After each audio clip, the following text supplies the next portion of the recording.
Hi, friends.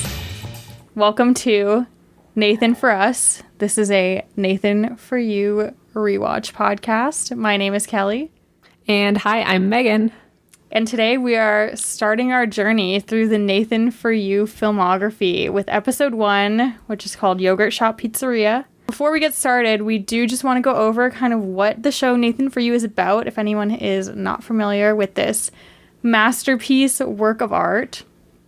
Nathan for You is a Comedy Central show. It ran starting in 2013 and it ended its run in 2017. Stars a comedian. His name's Nathan Fielder. He went to one of Canada's top business schools and graduated with really good grades. And essentially, he works as a consultant to small businesses, goes around, talks to them, and pitches them ideas to help improve their business model with some various off-the-wall, I guess, is the best way to describe his ideas. Meg, do you have anything else to add? I'd say that part of it is key to note that the business advice is not something you would normally pitch to someone. It's a little bit of the viewers and Nathan are kind of in on the joke, and the people who don't really know what's happening or who think that Nathan is trying to give them legitimate business advice are the businesses on the show. I did recommend the show to a friend once who watched it and they thought that the business knew what was happening, and so they didn't think it was very funny. But once I explained that they didn't understand the joke, it went over a little bit better.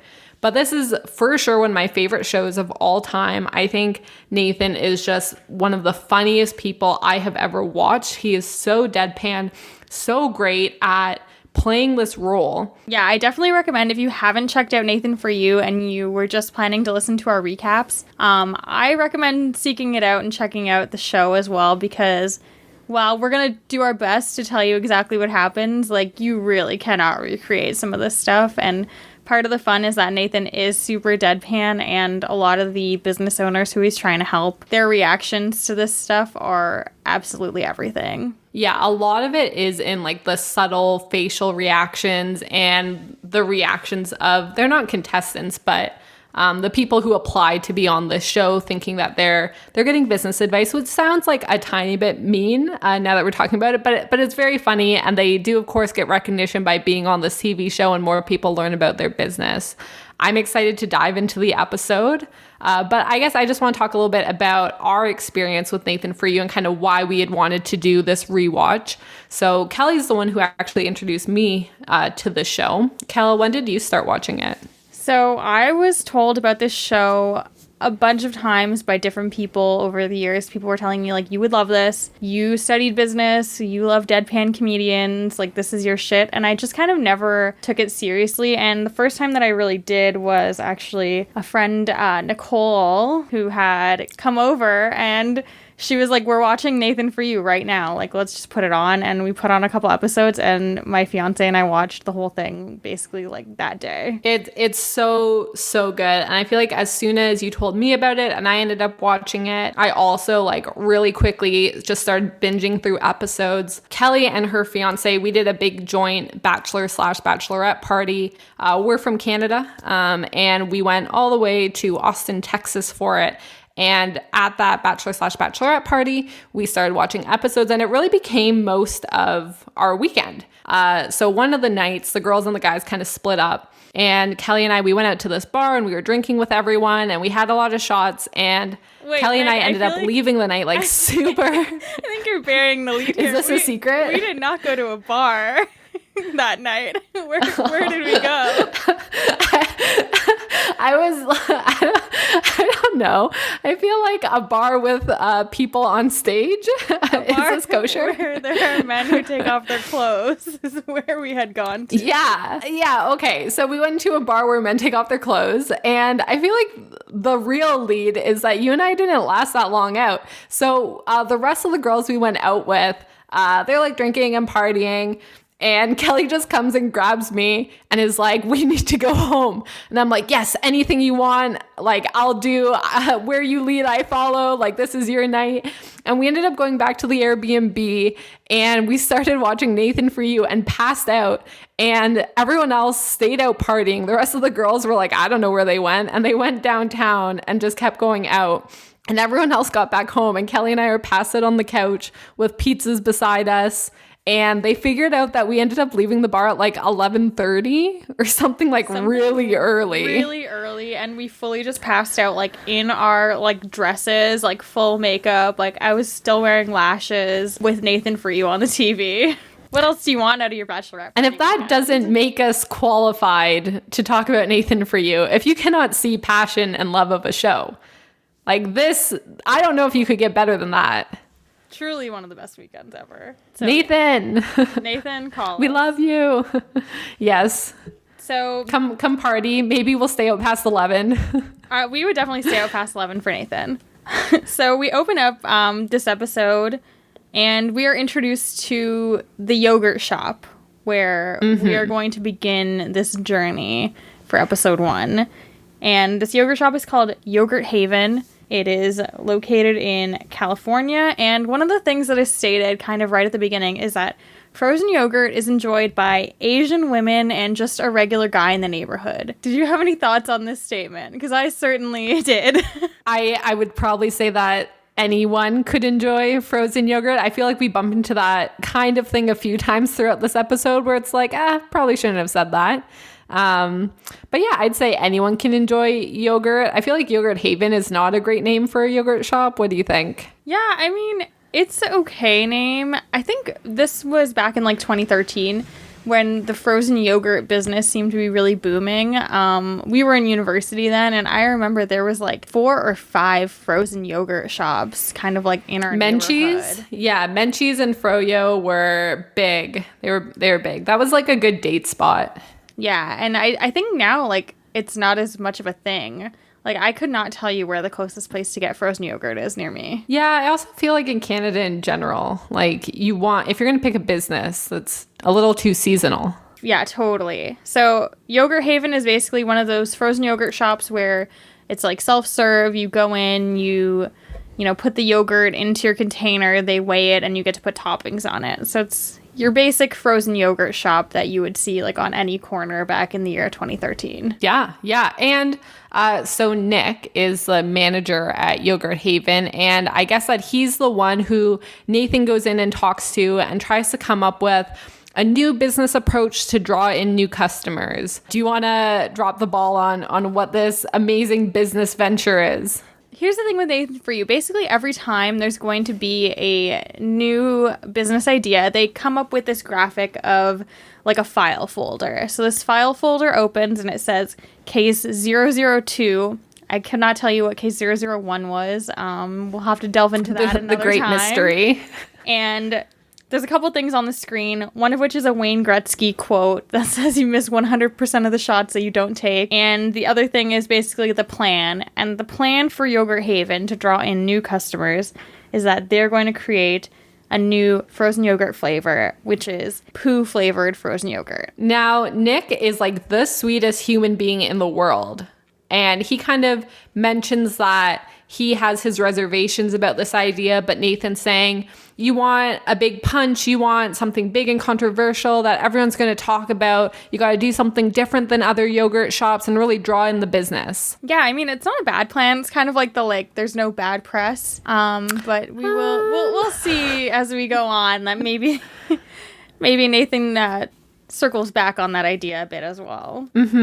So they then get the ball rolling with, okay, we need to actually go and get a poo flavored frozen yogurt. So they show a segment where Nathan goes and there's a Gold Coast lab and they come up with flavorings. So he goes to them, and apparently that they are not allowed to say no at Gold Coast Labs. Like, they'll say yes to whatever flavor you want to try to make. They will try to make it for you.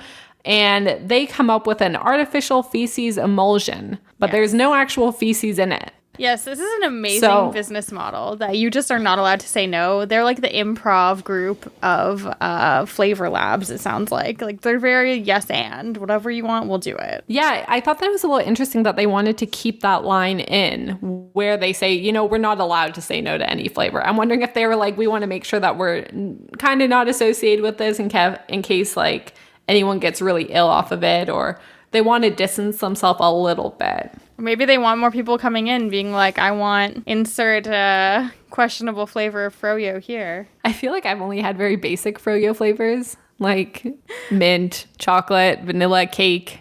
I don't know. There's normally not that many options. That's why this is such a wild plan. So one of my favorite parts of the episode are Nathan gets this flavor made and they conduct a taste test with strangers. So it's a blind taste test. He hands out the frozen yogurt to a group of people and he asks them, like, what do you think? What flavors are you tasting? Talk to me about what you're enjoying. And the first two flavors that are mentioned are someone says it tastes like peppermint and someone says it tastes like licorice. And I feel like I don't know why they would say that or think that. This segment I'm obsessed with. He literally goes to like a focus group. And Meg, I don't know if this has ever come up in us being friends, but have I ever told you that I used to do these focus groups when I was a kid? No. What do you mean? Like as a kid, you participated in them? Yeah, like I was like a taste tester in focus groups when I was probably like 10. I don't know how I don't know this. What did you taste? Like random stuff. I would go in and they'd be like, oh, can you try these like frozen yogurt? Not frozen yogurts. They'd say like, can you try these like yogurt pops or whatever? And they give you like a bunch of different ones that are like very similar. And you basically just have to circle a little thing that's like, oh, I liked this or I didn't like this. And they pay you like $50 for being there for, I don't know, half an hour. I feel like most of the time that would be an amazing job, this segment aside. Yeah. Do you remember anything you tasted?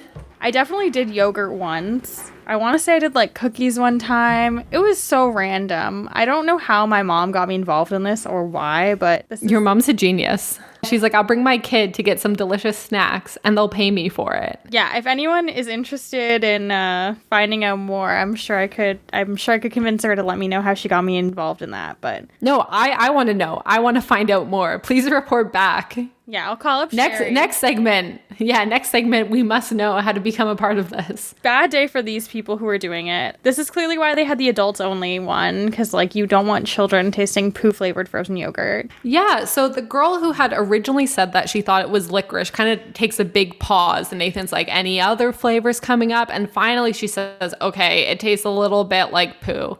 And then there's this really awkward segment where Nathan continuously asks her like, have you tried it before? Do you know a direct comparison? We'd love to know if you've actually eaten it before so we can know how accurate our flavoring is. And she just kind of awkwardly sits there saying, no, I've never actually had it before. He's like, oh, whatever you're into.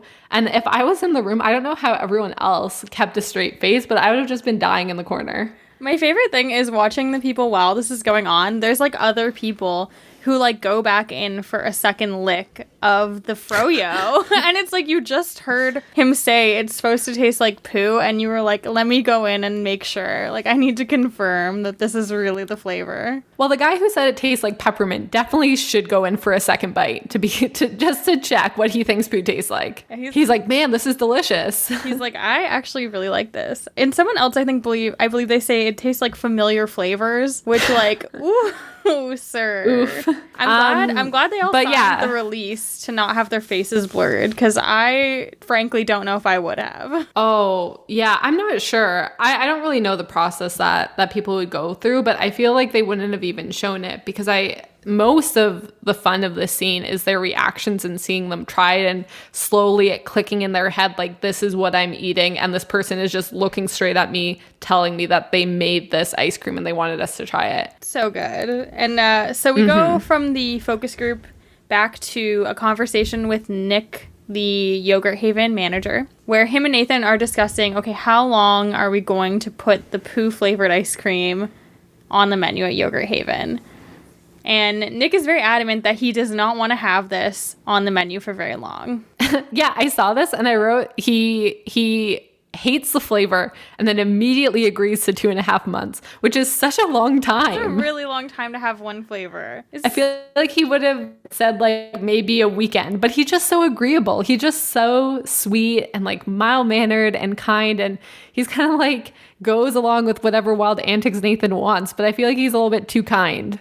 Yeah, I think part of the problem is Nick seems to be like a little young, and I'm sure with like the TV cameras and stuff, you know, you want to make sure that you're going along with it, and maybe he was a little nervous to say no. Yeah, throughout the seasons, you kind of see the people getting pitched these ridiculous business ideas, and a lot of them go along with it, and you wonder, oh, why on earth would someone agree to this, or why would they do this? And you have to remember that there's all these TV cameras. You think it's this formal show where they're sending in someone to help you. It's like a lot of pressure to to agree and nod and seem nice on camera. I feel like this is one of the most extreme episodes where it's like so to left field and it really seems to be like something you just would never do. But Nick seems to be surprisingly agreeable. Yes, and we move on to a meeting with Tyler Barnett, PR. Oh my God. Tyler is such a handful. Nathan needs to find a way to promote the poo flavored ice cream or frozen yogurt. So Tyler's the guy that we're going to. He's the CEO of this PR firm in California. I hate Tyler so much. What do you think? I kind of like Tyler. Oh my God. Tyler's actually like one of the worst people. He's so mean. And it's like, okay, you're the CEO of your own PR firm. Someone comes in pitching an idea to you and he's like immediately super rude. And I was like, dude, you are the CEO of your own company. You're trying to hypothetically get other people to hire you. You should be trying to innovate and come up with cool ideas. And if this is the route that your client wants to go, like you can say your reservations, but like he just blatantly rude to Nathan, and Nathan comes back pretty hard, which we can get into, but he definitely started it. Yeah, so basically Tyler is like, this is a terrible idea. And his two counter ideas, because he says he can come up with 5 better ideas like on the spot other than a poo flavored ice cream. And so one of them is a frozen yogurt eating contest. Do you think this is a better idea than the poo flavored ice cream? Okay, I do think it's a better idea. I worked at a poutine shop briefly in university, Smokes, and they did a big poutine eating contest, and it was very successful. So he did say pretty aggressively he could come up with 5 better ideas, and I do think his first idea is pretty good. But if you want to elaborate on the second idea, I want to call bullshit on him having 5 ideas. Yeah, his second idea just really seems like a way for him to dunk on Nathan, because he suggests that Nathan could stand outside with a bucket of the poo-flavored frozen yogurt on his head and a sign that says, "I don't know how to market a business." Yeah, what the fuck? So this guy is so mean and so unprofessional. So unprofessional. Imagine saying that to a client. Like, there's just no way in the world you would ever do that. You're the CEO of your own company. Are you freaking kidding me? If I ever said that to anyone, he is trash. He's literally the worst. Also, there's no way he had 5 ideas. He thought of one and then was like, I gotta say something else to get out of listing another 4 ideas. I'm obsessed with it because to me, it's like he sussed out so fast that Nathan was, Nathan's Nathan. He's a comedian. He's not serious. And then he fired back with this other stuff, which is so funny to me. And then we get into a couple of other things. One of the most important arguments that Nathan and Tyler get into is that Tyler drives a Porsche. And Nathan has some things about that he wants to say. I thought you were going to yada past this, and I was going to stop you and be like, no, we are going back to this. So Nathan, when I guess he first got to Tyler's building, he had to go to the washroom. So he borrowed Tyler's keys, and I guess he saw that Tyler drives a Porsche. So he's like, do you know what they say about people who drive nice cars? And Tyler's like, oh, what? And he's like, oh yeah, they have small dicks. Tyler's like, I can guarantee you that's incorrect. And they just get into this really awkward argument about dicks. And I literally just write in my notes, dick argument ensues. And it's just like the least professional, awkward tick for tack that just has like the most awkward pauses. And then we leave. But it's really awkward and really funny. Yeah, so let's really dig down deep into this. So I personally have never seen a penis of someone who also has a Porsche. Have you?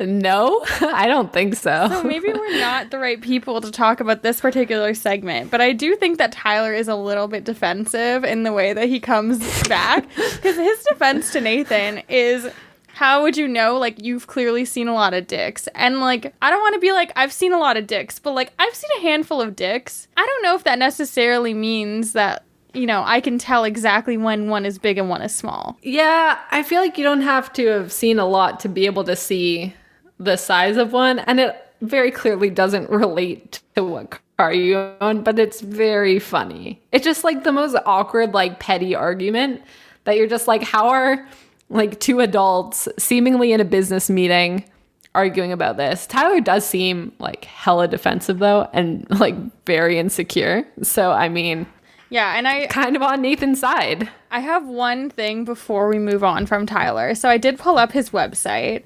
tylerbarnettpr.com, and he has a tagline underneath his little logo, and it's a blank marketing agency. Do you want to try and fill in the blank?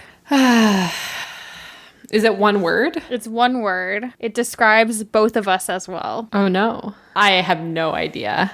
He calls it says a millennial marketing agency. What? There's no way he's a millennial. He was so old when this filmed. And that was 7 years ago. 8 years ago now, because it's 2021. How old is he? I didn't dig quite that deep, but yeah, I do not believe. I feel like no if offense. he is a millennial, it's barely.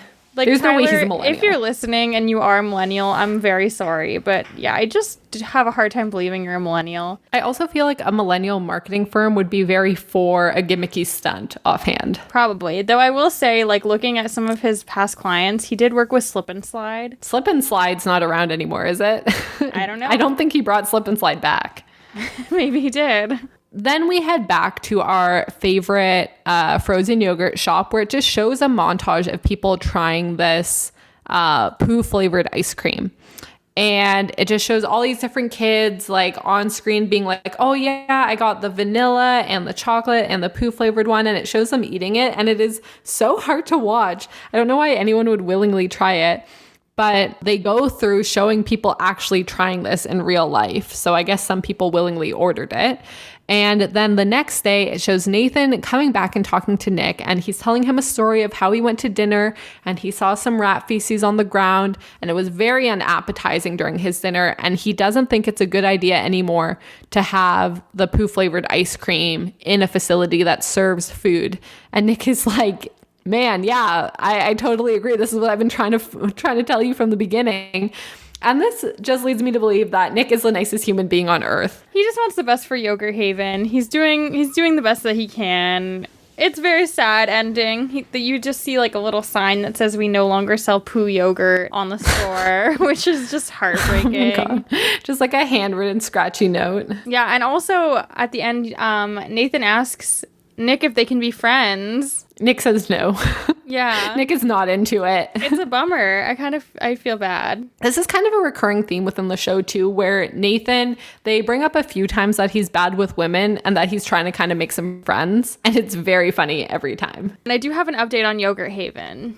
Oh my God, yes. So, unfortunately, Yogurt Haven has closed permanently. No. They're no longer operating. However, it did have a 4.6 stars on Google. That's pretty good for any food place.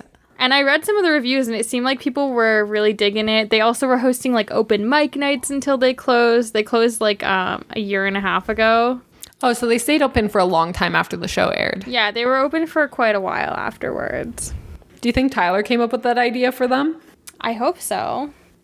So we have a cut scene after this, which is not really a part of like the normal narrative of the episode. It's just kind of like a side quest almost for Nathan, where he's talking about confidence and how confidence is the most important thing in trying to land a job.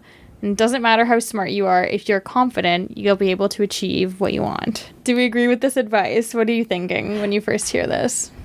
Yeah, I actually think it's pretty good advice. The way he uses it is to the extreme and ultimately not successful, I would say. But I think a lot of times in job interviews, especially now, I think a lot of companies want to ask you like the interesting, fun question because they're for the people and they want you to have a great work experience. So I've been asked to tell a joke. I've been asked, like, if you were a piece of sporting equipment, what piece would you be? Like, just random questions that mean nothing. And I feel like a lot of the time for questions like that, it doesn't really matter what you say as long as you answer and you have a reason for it. So if you sit there humming and hawing for a long time, it's like, okay, just an awkward pause. Whereas if you just say an answer right away and move on, because ultimately for questions like that, it doesn't really matter what your answer is. Yeah, I agree. And the way that Nathan wants to prove his confidence argument is basically by having Amir, who's a 7-year-old that likes the color orange, secretly answer some job interview questions behind the scenes. So Amir is seated in, I don't really know, like a studio. He's off screen somewhere else. And Nathan has a feed from Amir going into his ear. And he goes in to have this fake job interview. Yeah, so Nathan goes to a law firm and he's being interviewed and he has a little earpiece that's hidden. And Amir can hear the questions, and however Amir responds, Nathan repeats his answer out loud, seemingly with confidence, trying to prove that no matter what you say, as long as you say it confidently, you can get any job. And I think his answers show that this could not be further from the truth. Yeah, so a couple of Amir's answers, he basically says that he wants to work at this law firm because there's no bad guys there. He says a couple times, like, can we not do that question, or can we skip that question? And he also asks the interviewer if she likes skateboarding.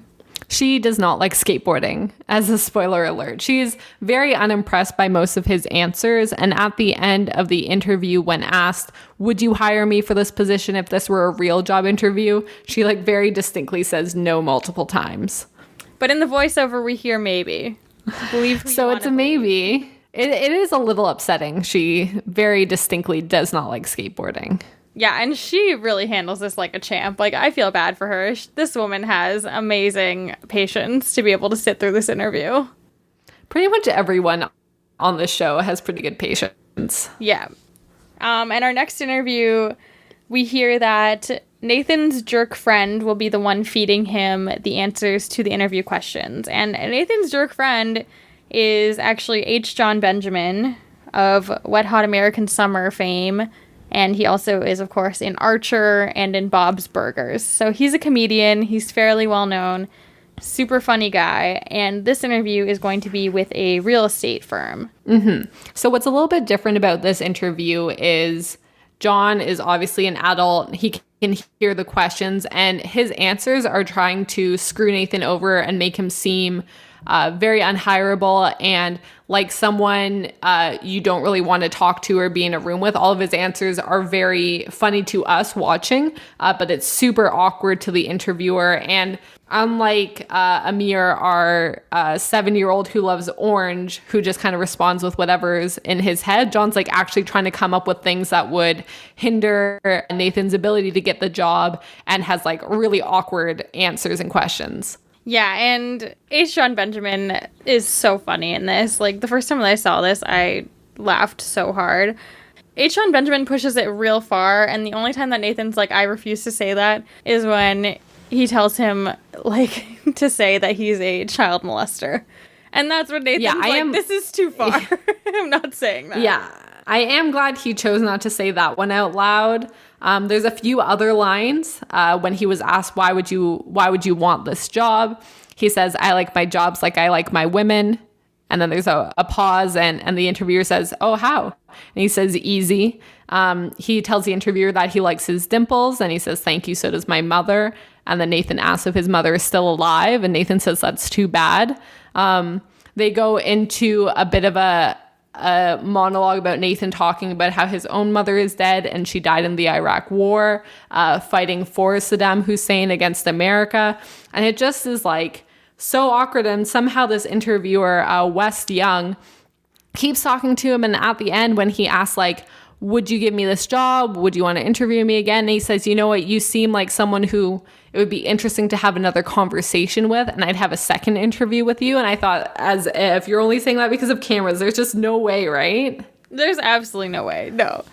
And like Wes Young, kudos to him again. Like he keeps a pretty straight face. And unlike the first interviewer, he actually like entertains the conversation with Nathan, which I think is part of why this one is so funny. Whereas the first interviewer was just kind of like not even giving him anything back. Yeah, I feel like it's kind of bold to even entertain this conversation, especially when you're being filmed. Like some of these answers, I feel like it would have almost been better for him to just say like, you know what, we're done here. And that's one of the few people where I'd have been like, okay, yeah, this is fair. You can probably walk away from this and I don't feel like you're too stuck up or anything like that. So we do have one more interview that Nathan goes through a little bit later in the episode, but we're just going to cover it now since they're all kind of one segment. And that is that Nathan is being interviewed, and the person actually speaking for the interview is a turtle named Ted. Ted, of course, says nothing, as turtles typically do. Maybe he said more with his eyes. Yeah. But with his mouth, he said nothing. And my goodness, the poor guy interviewing him was so kind. He was asking him if he needed someone to sign for him, because I think it was very clear that if you're trying to interview someone and they're sitting there saying absolutely nothing, you'd have some questions about, can you communicate? Do you need help communicating? Do you need a translator? Like, what can I do to help you? And then he just starts kind of talking to himself, telling Nathan about himself instead. And Nathan seems to think that shows that his confident look would get him the job. Yeah, this interviewer is great. I also had one other note, which is that the turtle handler who comes in to show, that Ted was the one actually being interviewed, is wearing a sweet shirt that has a giant marijuana leaf and Dr. Dre on it. I didn't notice that at all, but that's really funny. Also, a very chill turtle handler. Yeah, I immediately noticed it, and I was like, I need to know if this is like the person who owns the turtle or if this is just like a production person for Nathan For You. I really hope he owns the turtle. I think he must, right? But yeah, Ted's pretty well, chill. His turtle's now employed. He's a star. His turtle now has a great source of income for him. Can you train turtles? I don't feel like that is a typical film animal. I don't think so. Which of the 3 interviews was your favorite? I think the H. John Benjamin one, just because, like, he's a comedian, so I feel like the way that he is trying to, like, screw over his friend is so funny, and so, like, what I could see, one of our friends trying to do if they were trying to mess up our lives in an interview. There are a lot of joke shows where, like on Ellen and different shows like that, they'll give someone an earpiece and they have to go somewhere and they have to repeat everything that the person behind the mic is saying. And none of them go this far, I don't think. Like Impractical Jokers does it pretty often, but this one was pretty next level, and I thought it was really, really funny. And Nathan almost never cracks throughout the series. You'll see his deadpan face is unbelievable. He's kind of always willing to do whatever it takes to get the shot. And so the fact that there were even parts of this that he refused to say means that they did a pretty good job. Yeah, for anyone who doesn't know, like, too much about the history of this show, the reason that Nathan For You had to end when it did was because Comedy Central felt that it took too long to produce the episodes because Nathan's a huge perfectionist, which I think kind of comes through in this episode when you see just like how seriously he takes doing these fake interviews and how good he is at completely like being in character. Yeah, he really carries the show, and yes, it is his show, but I think that he's irreplaceable. Like, I can't think of a single person that could do it this well and this deadpan and do such a great job, like episode after episode. There's only one time I've ever seen him crack, and it was so good. I can't wait till we get there. So for the last skit of this episode, we are headed to Valley Pizza Land, and they say that here delivery is king and that 80% of his business comes from delivery. So their shop currently offers a 35-minute delivery guarantee, and Nathan comes in with the suggestion of offering an 8-minute delivery guarantee.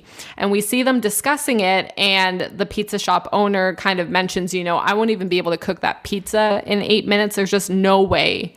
And yet Nathan insists and says, no, we'll say that you get a free pizza, but we won't say how big the pizza you get or which pizza you get for free. And they come up with the idea of making these tiny inch big pizzas. So just like this tiny little pizza in a little box. And when you arrive late, you're supposed to insist that they pay for the rest of the pizzas, but they get this tiny inch long pizza for free. What do you think of this concept? I love this con. It is so funny. I don't know what it is about the tiny pizza, but it is so freaking adorable. I would be so excited to receive a tiny pizza like that. And it truly is just one of those things that you would only see on Nathan For You. I feel for Tony, who's the pizza shop owner. He is very adamant that this is impossible. And, he's like, I don't know, people are going to be mad. And Nathan basically says to him, like, well, we're not going to tell them how big the pizza that they're getting is, so it's going to be fine. This is absolutely hilarious. I love it. Again, I think I'm on the side of where if someone came to deliver me a pizza and they gave me this tiny little box with a 1 each pizza in it, I'd be okay with it as well. It's pretty funny. And I don't think that they're taking like ages to deliver. I think they were saying earlier that they can get it delivered within 35 minutes, which is pretty reasonable. So as we go through and we watch a few of these deliveries, and some of the customers kind of react like how we would. Like there's one woman that's just like kills herself laughing and takes it, and we get a few angry customers. So do we want to talk about our favorite delivery guy, Angel? Yes. So Angel is the delivery man for Valley's Pizzaland, and he has a dream, and his dream is that he wants to be a performer. So we get a clip of Angel and Nathan. They're driving around going to deliver the pizzas, and Angel starts, vocalizing in the car. He's singing the Star Spangled Banner. We love to hear it. So after we hear Angel singing, and we hear that he wants to pursue this, and he's just being a delivery guy on the side, but he wants to follow his passion of singing, we get a little montage of all the free deliveries he tries to do with the tiny pizzas. Yeah, and we get a whole range of reactions to the tiny pizzas, as we kind of discussed. There's one woman who thinks it is hilarious, but most people are, needless to say, pretty upset. Yeah, most people are not impressed. And the pizza shop got tons of these flyers printed and sent out to mailboxes all across the city. So they've been getting a lot of orders recently, and I feel like to be a delivery person and just get like yelled at all the time would be truly terrible. Yes, and there's one guy who is really kind of laying into Angel, though he does say after yelling at him about the tiny pizza, like, be careful when you're driving, though, which I thought was kind of nice. Yeah, he tried to kind of jump back and say some nice things. I think in life, you got to kind of reflect and remember, like, when you're talking to the middleman and when you're talking to someone who's making the rules. So it's like he kind of got upset about it at first and said that he wasn't going to give him a tip. And this guy in particular said he didn't want the pizza at all. But I think partway through him being frustrated, he kind of realized like, oh, he's a delivery guy. He didn't make the rules. How much am I really going to ream this guy out? So he starts kind of shouting nice things to him while he walks away.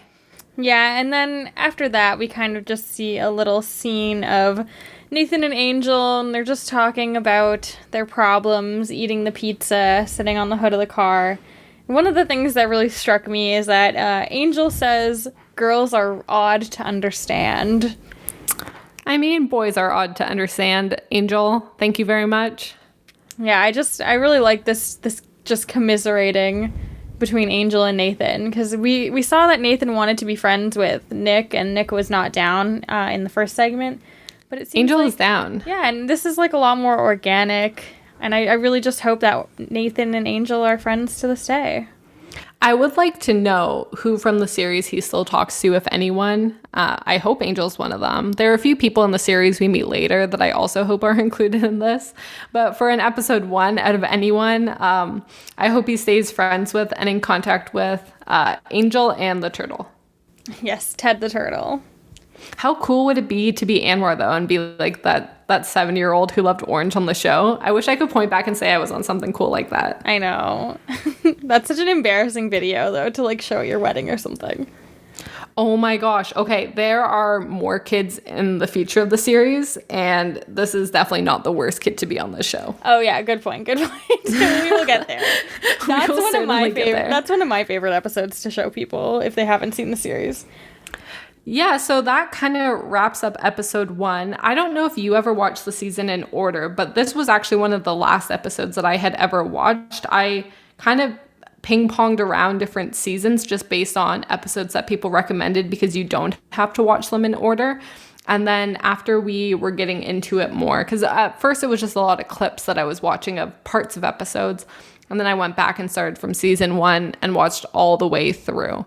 This isn't one of my favorite episodes, And I think it's kind of a hard one for getting people into it because there are so many outstanding episodes in the future. But it does show, this is kind of the general concept of the show. It shows a lot of that deadpan humor, and it has some really fun guests, which a lot of the times the people on the episode, like, they're very memorable. Some of them are recurring and really make the show what it is.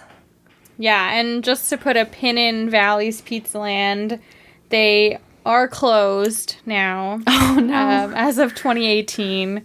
No, at least it wasn't the pandemic that did either of these shops, and that would have been a little bit sadder. Yes, they did have a 3.9 stars on Google. I will say, going off of what you were talking about in terms of the episode order, yeah, this is definitely not my favorite episode of Nathan For You. It does kind of introduce us to the way that this show works in a pretty successful way, and I do think that it kind of shows Nathan's style of humor as well. So it's like an okay introduction, but yeah, as discussed, there are definitely much better episodes upcoming. Yeah, if this was genuinely your first episode, keep trucking along. There are way better episodes to come. This one was decently funny, but I do think that there are much funnier ones ahead of us, and I would just encourage you to give another few episodes a try. You can follow along with the podcast, or how I had kind of approached the show was looked up ratings of episodes. So if you just watch a few of the higher rated episodes first and then go back and you kind of get to know the characters and get to know the style, I found that approach made the show really enjoyable. But again, if you just kind of watch it through with us, it'll be pretty fun too. Yes, and the next episode is the Santa/petting zoo episode, which features a pretty famous viral video. And that wraps up the first episode of Nathan For You. Certainly an interesting episode to get started with, but if you stuck around up until the end, thank you so much. If you're interested in hearing us talk about some other stuff, we do have another podcast called Cool Girls Look at Explosions, where we talk about action movies. You can like and subscribe to that podcast as well as this podcast, where we'll be coming out with future Nathan For You episodes. Yeah, and this has been Meagan and Kelly on your side.